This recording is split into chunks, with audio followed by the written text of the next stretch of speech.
Hello students, आज हम लोग स्टार्ट करेंगे lecture 6 of animal kingdom. So last lecture में हम लोगों ने फाइलम जो है प्लेटीहेल्मिन्थस कंप्लीट किया था, फ्लैटवर्म्स के बारे में पढ़ा था। अब हम लोग उससे आगे चलते हैं।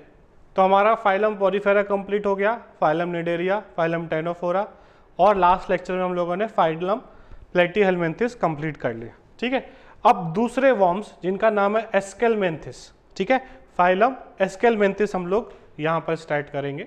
तो दीज आर फाइलम एस्केलमेंथिस। इनका कॉमन नेम क्या है? Round worms. ठीक है, इससे पहले वाले जो थे प्लेटीहेल्मिन्थस उनको हम बोलते हैं फ्लैट वर्म्स, इनको हम बोलते हैं राउंड वर्म्स। ठीक है, तो इनमें कंफ्यूज नहीं होना है। प्लेटीहेल्मिन्थस फ्लैट वर्म्स और एस्केलमेंथिस राउंड वर्म्स।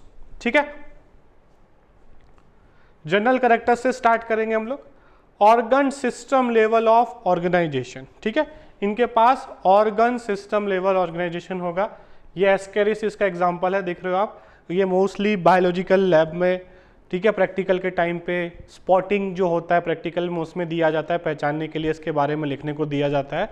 तो बहुत इंपॉर्टेंट है ये प्रैक्टिकल लैब्स में। ठीक है, मेल जो है वो छोटा होता है एज कम्पेयर टू फीमेल, तो ईजिली हम मेल एंड फीमेल में डिफरेंस पता कर सकते हैं।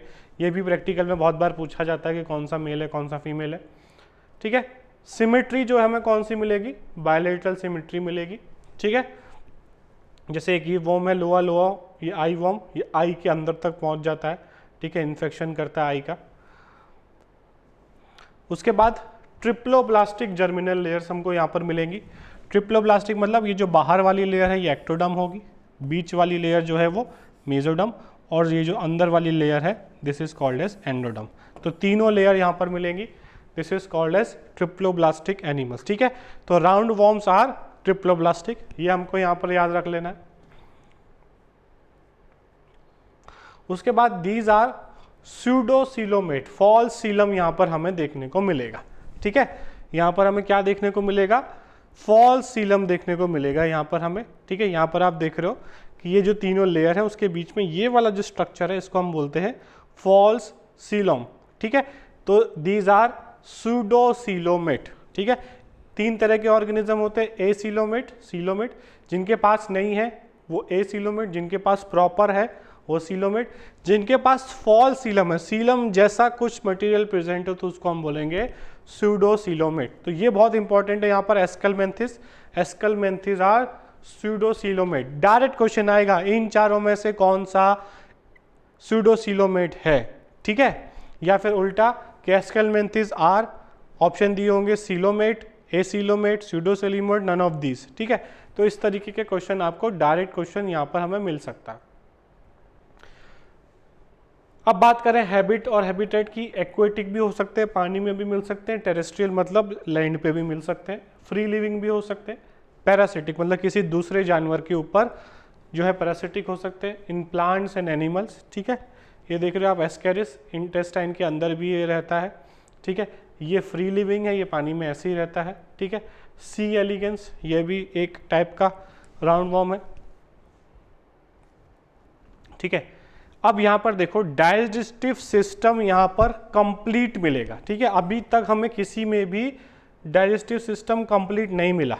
ठीक है, it has both mouth and anus. आप देख रहे हो this anterior portion has mouth, यहाँ पे रिट्रैक्टेड पियर्सिंग डिवाइस मतलब एक पिन जैसा इसके पास होता है जिससे ये होस्ट को जो है पिंच करता है, जिससे उसकी स्किन को ये तोड़ता है। तो एक छोटी सी पिन, आप समझ लो उसके माउथ के पास एक छोटी सी पिन है जो अंदर भी चली जाती है और बाहर भी आ जाती है। एक छोटी सी पिन है जिससे ये होस्ट में छेद करता है। ठीक है, तो ये माउथ है, ये इसकी नर्व रिंग है जो नर्वस सिस्टम है इसका, ये इसका इंटेस्टाइन है, ये दिस इज फेरिंग्स, यहाँ पर एक्सक्रीटरी पोर है।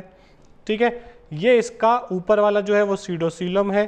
ठीक है, और यहाँ पर जो रिप्रोडक्टिव पोर है जिससे एग और स्पर्म ट्रांसफर होंगे, और फाइनली सबसे लास्ट में एनस है। ठीक है, तो एंटीरियर पोर्शन में हमें माउथ देखने को मिल रहा है और पोस्टीरियर पोर्शन में हमें यहाँ पर एनस देखने को मिल रहा है। तो हम इसको बोलेंगे कि डाइजेस्टिव सिस्टम इज कंप्लीट। इससे पहले किसी में भी हमको डाइजेस्टिव सिस्टम कंप्लीट नहीं मिला है। ठीक है, ट्यूबुलर एलिमेंट्री कैनाल, ये ट्यूब जैसा एलिमेंट्री कैनाल होगा with well developed muscular pharynx. ठीक है, वेल डेवलप्ड मस्कुलर फेरिंग्स यहाँ पर प्रेजेंट होगी। तो ये एक इंपॉर्टेंट कैरेक्टर यहाँ पर इसका हो गया। रेस्पिरेटरी सिस्टम यहाँ पर भी एब्सेंट होगा, मतलब जो भी रेस्पिरेशन होने वाला है, जो भी गैसेस एक्सचेंज होने वाला है वो स्किन के थ्रू ही होने वाला है। सर्कुलेटरी सिस्टम भी एब्सेंट होगा, तो कोई डेडिकेटेड हार्ट, आर्टरी, वीन्स यहाँ पर हमें देखने को नहीं मिलेंगे। ठीक है, इसके बारे में और डिटेल में यहाँ दिया है, कुछ चीज़ें सेम है। ठीक है, राउंड वॉर्म्स यहाँ पर होते हैं। ठीक है, nematodes are found everywhere in fresh water, इनको हम लोग निमेटोडा भी बोलते हैं। ठीक है, तो निमेटोडा याद रखना कि फाइलम एस्केलमेंथिस को दूसरा नाम जो है वो निमेटोड्स या निमेटोडा भी बोलते हैं। फ्रेश वाटर में, सी वाटर में, ह्यूमस रिच सॉइल में, ठीक है, और एनिमल प्लांट में ये रह सकते हैं। सिमेट्री जो है बायलेटरल होगा, ट्रिप्लोब्लास्टिक ये हम ऑलरेडी देख चुके हैं।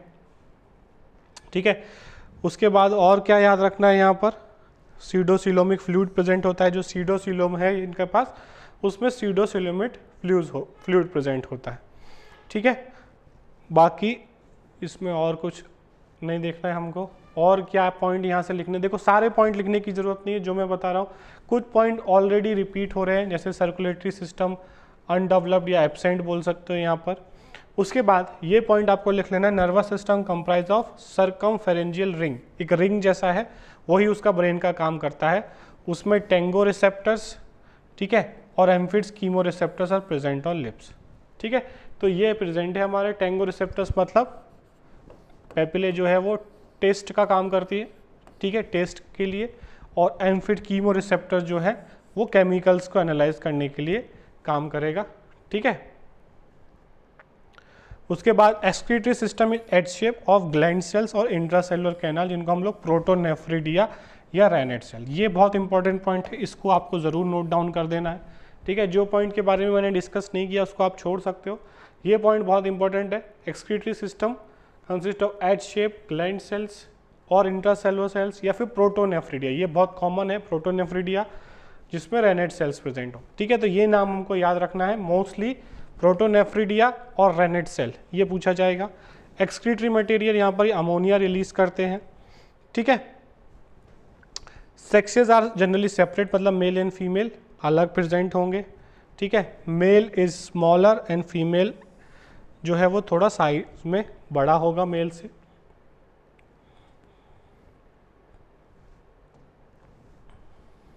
ठीक है, female is larger then male and straight. उसके बाद और क्या याद रखना है हमको, फर्टिलाइजेशन जो है वो इंटरनल होने वाला है, डेवलपमेंट इज मोस्टली डायरेक्ट। ये यहाँ पर एग्जांपल्स दिए हुए हैं। ठीक है, तो एग्जांपल्स आपको कौन कौन से याद करने में आपको बता देता हूँ यहाँ पर। एक तो सबसे ये विचेरिया, ठीक है, जो कि फीमेल क्यूलेक्स मॉस्किटो से फैलता है और ये एलिफेंटियासिस करता है। ठीक है, ये 12th में हम लोग बाद में पढ़ेंगे, पर आपको याद रख लेना है। लोआ लोआ जो है वो आई वर्म, अफ्रीकन आई वर्म, आई तक पहुंच जाता है, आई डिजीज करता है। ठीक है, उसके बाद ये याद रख सकते हो ड्रैकिकोनेलिस, इसके बारे में ओल्डेस्ट डिस्कवर्ड निमेटोड, सबसे पुराना डिस्कवर्ड निमेटोड ये है। ठीक है, कुछ चीज़ें यहाँ पर भी हम लोग डिस्कस कर चुके हैं। डायोशियस होंगे, मतलब sexes separate, mail and female अलग होंगे। सेक्सुअल रिप्रोडक्शन इसमें मिलेगा, इंटरनल फर्टिलाइजेशन। डेवलपमेंट जो है वो डायरेक्ट और इनडायरेक्ट हो सकता है, बट मैंने यहाँ पर आपको बताया कि मोस्टली डायरेक्ट होता है। ठीक है, तो मोस्ट ऑफ द केसेस में ये डायरेक्ट मिलेगा, बट कुछ केसेस में ये इनडायरेक्ट भी हमको मिल सकता है। Body circular in concession, body जो है वो ऐसे सर्कुलर है, अगर ऐसे कट करोगे तो ऐसे सर्कल सर्कल हमको मिलेंगे।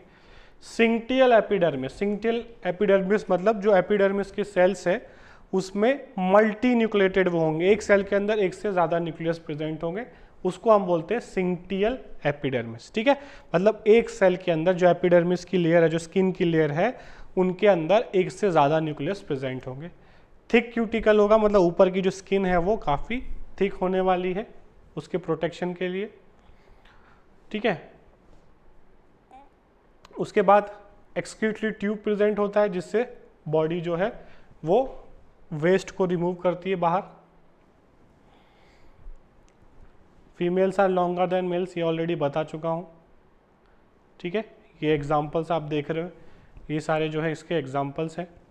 ठीक है, ये विचेरिया जो मैंने आपको अभी बताया, ये एलिफेंटियासिस करता है, ठीक है। इस डिसीज़ को हम बोलते हैं एलिफेंटिया, जिसमें पैर जो है वो बहुत स्वेल कर जाते हैं, पूरा ऐसा इस तरीके से लेग्स जो हैं वो हो जाते हैं, ठीक है। तो इसको फिर से समराइज कर लेते हैं एंड में हम लोग। ग्रेड्स ऑफ ऑर्गेनाइजेशन हमको एस्केलमेंथिस में क्या मिला, ऑर्गन सिस्टम लेवल मिला, सिमेट्री बायलेटरल मिली, जर्म लेयर, ट्रिप्लोब्लास्टिक, सीडोसीलोमेट, ये इंपॉर्टेंट है, ये याद रखना है हमको। एक्वेटिक भी हो सकते हैं, टेरेस्ट्रियल, फ्री लिविंग भी और पैरासिटिक। डाइजेस्टिव सिस्टम कंप्लीट मिला, मतलब माउथ भी होगा एंड एनस भी होगा, ये बहुत इंपॉर्टेंट पॉइंट हो गया यहाँ पर, ये दोनों एब्सेंट, ठीक है। रिप्रोडक्शन डायोशियस, मतलब मेल एंड फीमेल अलग होंगे। डेवलपमेंट मोस्टली जो है वो डायरेक्ट होगा और इनडायरेक्ट भी हो सकता है। यूनिक फीचर्स सिंक्टियल एपिडर्मिस, मतलब एपिडर्मिस मल्टी न्यूक्लिएटेड होगा, थिक क्यूटिकल होगा, ठीक है। और एग्जांपल्स यहाँ पर दिए हुए हैं हमारे, एक्सकेरिस, एंस्लाइकोमेटा और विचेरिया, ठीक है बेटा। तो ये हमारा यहाँ पर फाइलम एस्केलमेंथिस कंप्लीट हो गया। छोटे छोटे फाइलम्स है ये, आगे बड़े फाइलम्स भी आएंगे। ये फाइलम्स छोटे छोटे बट इंफॉर्मेशन इनमें भी खूब है, आपको इंफॉर्मेशन को अच्छी तरीके से नोट डाउन करना है, चीज़ों को बार बार नहीं लिखना है, शॉर्ट में जितना शॉर्ट नोट्स बनाओगे, शॉर्ट एंड प्रॉपर नोट्स, उतना आपको बेनिफिट होगा, ठीक है। तो नोट्स जो है शॉर्ट में, पैराग्राफ फॉर्म में नहीं, पॉइंट वाइज लिखने की कोशिश करो नोट्स को, ठीक है। और जो भी आपके डाउट्स होते हैं उनको आप लाइव क्लास में पूछो।